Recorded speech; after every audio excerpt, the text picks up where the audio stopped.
आज का सत्संग।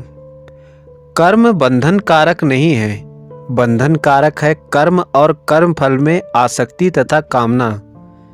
मन में से आसक्ति तथा विषयासक्ति को निकाल दो और भगवान के साथ चित्त का योग करके भगवत प्रीति अर्थ कर्म करो। भली भांत कर्म करो, फिर वे कर्म बंधन कारक नहीं होंगे। ना उनके अनुकूल और ना प्रतिकूल फलों से चित्त में कोई हर्ष या द्वेष भी होगा। भगवान ही तुम्हारा अपना स्थान है, तुम्हारा परम आश्रय स्थल है। उस नित्य स्थान में स्थित रहते हुए सारे कर्मों का आचरण करो। फिर चाहे तुम किसी भी देश, किसी भी ग्राम, किसी भी घर में रहो, कोई आपत्ति की बात नहीं। तुम्हारी लौकिक परिस्थितियों में चाहे जैसा परिवर्तन हो, तुम्हारे कार्य क्षेत्र और कार्यों में कुछ भी फेरबदल ना हो, तुम भगवान की गोद को कभी मत छोड़ो। यही तुम्हारा अपना घर है। जब तुम्हारे मन इंद्रियों के सारे काम भगवान की गोद में बैठे हुए होंगे, तुम भगवान के साथ योगस्थ होकर कुल काम करोगे, तब तुम्हारे सभी काम स्वयं पवित्र से पवित्र होते चले जाएंगे। तुम्हारे कार्यों से स्वतः ही लोक कल्याण होगा। उनमें आनंद, शांति, सामंजस्य और कल्याण रूपी फल फलेंगे।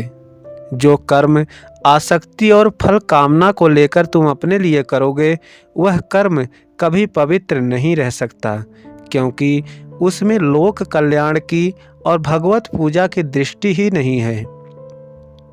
जब तुम्हारे कर्म भगवत पूजा के लिए प्रेरित होंगे, तब तुम्हारी सारी चिंताएं मिट जाएंगी, सारी कठिनाइयां दूर हो जाएंगी, सारी प्रतिकूलता तथा बाधक परिस्थितियां हट जाएंगी।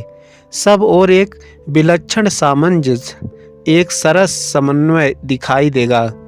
तुम्हारे कार्य में बाधा देने वाले की संख्या क्रमशः घट जाएगी और सभी ओर से सहायता की वर्षा होने लगेगी। भगवान का आश्रय, भगवान की गोद ऐसी पवित्र, इतनी विशद, इतनी सार्वभौम, इतनी सुखदायिनी और इतनी कल्याणकारिणी है कि वैसा स्थान अन्य कहीं ना है, ना हो सकता और ना होगा। उसमें एक विलक्षणता और है कि एक बार जिसने उस गोद को पा लिया, वह कभी उस परम सुखद गोद से उतरेगा नहीं। एक बार जो वहाँ पहुँच जाता है, वह वहीं का हो जाता है। अतएव वह स्वयं नित्य सुख, नित्य शांति और नित्य आनंद का नित्य निकेतन बन जाता है। भगवान की गोद में स्थान प्राप्त हो जाने के बाद तुम्हारे जीवन में एक नियमितता आ जाएगी। सभी इंद्रियां, मन, बुद्धि सब अपने अपने स्थलों में समुचित क्रिया करेंगी, पर सबका स्वर एक होगा। जैसे कहीं तबले, सारंगी, सितार, हारमोनियम, झांझ आदि के साथ नृत्य होता हो और सबके स्वर एक नृत्य करने वाले का प्रत्येक पद ठीक ताल पर ही पड़ता है। सभी में एक अपूर्व समन्वय है और सभी एक स्वर में मधुर तान छेड़ते हुए नृत्य की गति के साथ मिले हुए संगीत की सुंदरता को बढ़ा रहे हों। वैसे ही तुम्हारा जीवन स्वर तालबद्ध, समन्वयात्मक, मधुर संगीत में हो जाएगा। कहीं उसमें बेसुरापन नहीं होगा, ना कहीं ताल भंग ही होगा, ना कहीं पैर ही उल्टे सीधे पड़ेंगे।